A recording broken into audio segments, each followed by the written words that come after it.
एक समय था जब चीनी संस्थानों से डोनेशन लेना उतना ही सही और स्वीकार्य माना जाता था जितना उसके नेता के साथ झूला झूलना।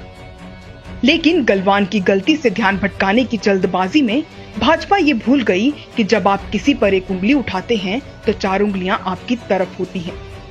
आइए आज आपको ऐसे कुछ तथ्यों से रूबरू कराते हैं जिसमें साफ हो जाएगा कि भाजपा से जुड़े लोगों को प्रत्यक्ष या अप्रत्यक्ष तौर पर चीन से कैसे फंडिंग मिलती है। विदेश नीति का think tank observer research foundation विदेश मंत्री एस जयशंकर के बेटे से एसोसिएटेड है। विदेश मंत्री खुद चीन के पूर्व राजदूत रहे हैं और वे ORF द्वारा आयोजित कार्यक्रमों में नियमित रूप से जाते रहे हैं। इस फाउंडेशन को 2016-17 में कई बार चीनी कॉन्सुलेट से फंडिंग मिली है। ORF की वेबसाइट पर जारी विदेश दानदाताओं और उनसे प्राप्त राशियों की सूची देखें तो पता चलता है कि इस थिंक टैंक को चाइनीज कॉन्सुलेट से 1.25 करोड़ की राशि प्राप्त हुई है।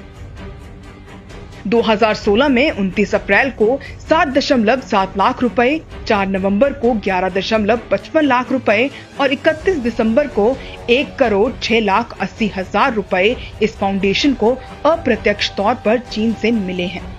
वहीं साल 2017 में इस फाउंडेशन को 50 लाख रुपए मिले हैं। एक दूसरा थिंक टैंक है विवेकानंद इंटरनेशनल फाउंडेशन। राष्ट्रीय सुरक्षा सलाहकार अजीत डोभाल इस फाउंडेशन के संस्थापक निदेशक हैं और आपको ये बताने की जरूरत नहीं है कि डोभाल की घनिष्ठता भाजपा और RSS के साथ कितनी है।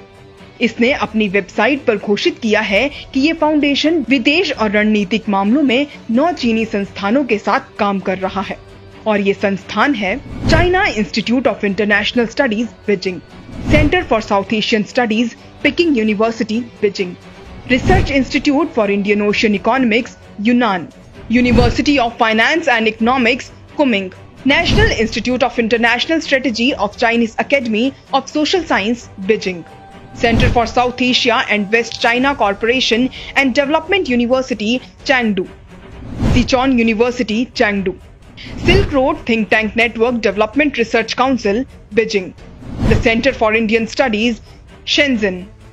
इतना ही नहीं, इन दोनों थिंक टैंकों के सदस्यों की सत्ता के सर्वोच्च स्थान नॉर्थ ब्लॉक और साउथ ब्लॉक तक सीधी और पर्याप्त पहुंच भी है। ऐसे में सोचिए कि जो भाजपा दूसरों पर चाइनीज फंडिंग लेने के आरोप लगा रही है वो खुद कितनी पाक साफ है।